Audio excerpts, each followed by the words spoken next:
Hi everyone, it's Vicki here, and today I am designing for Bramble Fox and I'm using the March Fox box.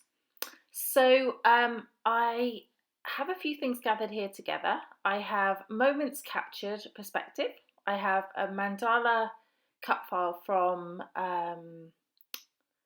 JustNick Studio, and I have a ready-made mixed media background from Vicki.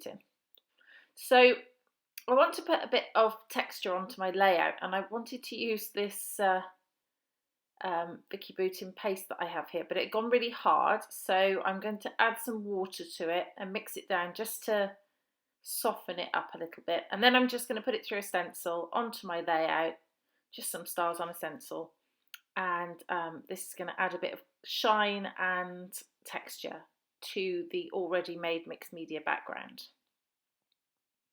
So don't think that just because the mixed media background's already made that you can't add to them, because that's all the fun of it, really. It sort of gives you a basis to add to. So there you see that's been added, and I'm just going to add a bit more water to this paste that's left over so as not to waste it, and I'm going to do some splatters with it just to add an extra little bit of sparkle. Okay, so just watering that down so it splatters well. And while that's happening, I hope everyone's keeping well and not getting too bored with having to be restricted. Hope everyone's getting lots of scrapbooking done. Okay, so here's the cut file, and I'm thinking I'm going to put it on half the page, and then I'm going to put this cute little photo of me and my dog Buster in the centre at the edge of the cut file. So just sort of a bit like that.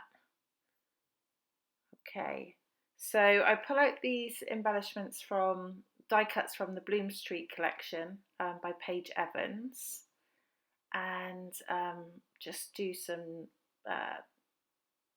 load some up around the photo. So this layout is fairly simple actually. The mixed media background really does speak for itself and doesn't need lots and lots added to it. I tried to make that little heart work, but it doesn't work on this layout, so in the end I give up on it, and I've used it on another layout, so coming soon. Okay, so start to load this up. As you can see, because that mixed media is there, there really isn't a lot that's needed. The cut file just sort of adds interest to the left hand side, and then just a few things are needed on the right just to balance that out and to add some extra colour. So I'm just doing a bit of fussy cutting, which I will cut through. You don't need to watch me do that. I'm sure you've all seen fussy cutting before. And I'm thinking about where to put the title, and I'm liking it just there. So I'm going to take everything off, and I'm going to stick down my cut file. So just a bit of glue. I actually moved the cut file, which is a bit of a shame because I'm not as happy with having that point on the right hand side as I was with it how it was before, but it's fine. It turned out fine. I just wish that I'd noticed that before I started sticking. So okay, so I'm going to cut the other half of the cut file off, and just make sure that's straight, and then I'll just be sticking down some of the bits that hadn't stuck before, just because they're loose and they need to be stuck down. Okay, and then I can just tidy up the edge because it wasn't quite straight where I hadn't stuck it. A couple of little bits sticking off. Very minor, but I noticed them, so they had to go. Okay, so that's that. I now need to reassemble, so I have that little die cut there, which I'm using because I like the scalloped border on the edge. And I'm going to start to put everything back together. And every time I do this, I think I should have taken a photo so I can remember how it looked, and I always forget. So That's a tip there. Take a photo before you pull things off so that you remember how to put it back together.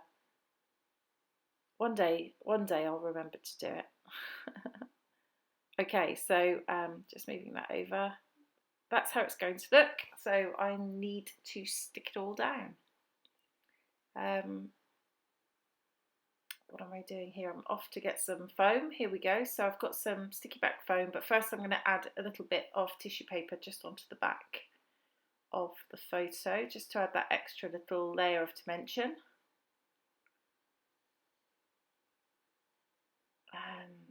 And the foam goes on top of that. Okay. So I'm just going to start sticking things down. The photo first. I think where I paused there was where I noticed I'd stuck the cut file back on in a different way to how it was originally, and it was just too late. There's no way I could have moved it. So there's a bit of foam here on this Sunshine and Happiness title. And the moments captured, I have already taken the little plastic coating off of the front of it, so that's all ready to be stuck down, and I'm just using a nice strong wet glue. Glossy Accents is also good for this. Okay, that's stuck down. I think we're just about there. I think I cut out another flower cluster from the Bloom Street paper that you see there on the left. Stick that flower down there. Yeah, so another cluster, much like the one I cut before, but this has got pink flowers on, and I'm going to cut through that as well, so that you don't have to watch me cutting it out. There we go, just to add a bit of extra dimension there, a bit of extra interest there. Okay, I think we're close to being finished. I just use some butterflies off of this Bloom Street sticker book. So just one up there. They blend in very well, so you barely see them, but they are there. So it's just a nice little subtle accent to have there. And just put a little bit of washi tape there, washi tape strip there, and that's the final layout. I hope you like it and it gives you some inspiration for using your Fox box. Please subscribe to my channel, subscribe to the Bramble Fox channel, and we'll see you next time. This has been Vicky for Bramble Fox. Thank you so much for watching. Bye bye.